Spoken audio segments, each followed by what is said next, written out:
First on 7, a rabbi gunned down. His killer is still on the loose. Justice is still not done. A big twist in a big case. We've said from the beginning, this isn't just a not guilty. This is he did not do this. He was not there that day. As the teen once accused of shooting him is set free. It is a story you saw first on 7. That high school student locked up, then put on house arrest after being accused of killing that rabbi.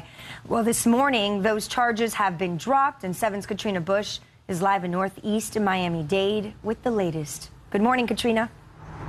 Good morning, Alex. Well, that's right. It turns out the evidence wasn't as strong as the prosecution originally thought, leaving them with no choice but to drop those charges. And now the teenager at the center of this case says he's ready to move forward. Move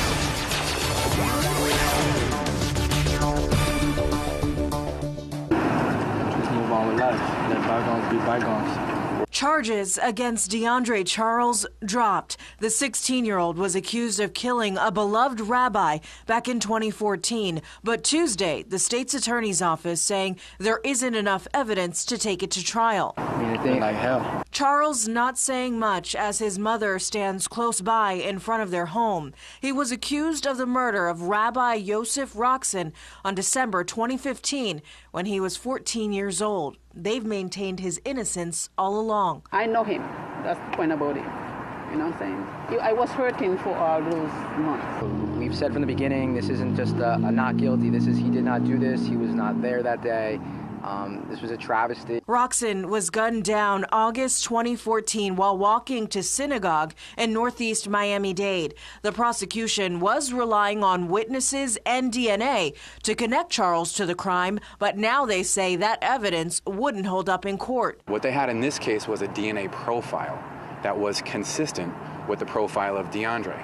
But when you say a profile, that profile can mean anything. It could mean the color of his skin and how many people would have the same profile. Cell phone records and the murder weapon were also a major part of the case, but it turns out Charles didn't have the phone at the time, and Miami-Dade detectives discovered the same gun was used to commit another crime. They ruled out Charles as a suspect in that case, and according to documents, at the time of the indictment, the trial team was unaware the firearm used in this murder had been used 30 hours prior in an armed robbery. The ball was dropped. The investigation into the rabbi's death remains open. The prosecution saying the state's attorney's office remains committed to bringing justice to the Raksin family. We want the state attorney's office to obviously find the person who was responsible for the death of the victim in this case. And so it's a great day for us. It's still, I'm sure it's a very sad day for that family as well. Meanwhile, Charles and his family are looking ahead. After nearly a year behind bars and months of house arrest, he's looking forward to returning to school. I'm excited. You know, for me and my family, it's a sign of relief. I can sleep good, go to work, you know what I'm saying, and enjoy my life.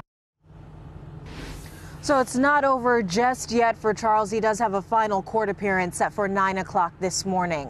We're live in Northeast Miami-Dade. Katrina Bush, Today in Florida.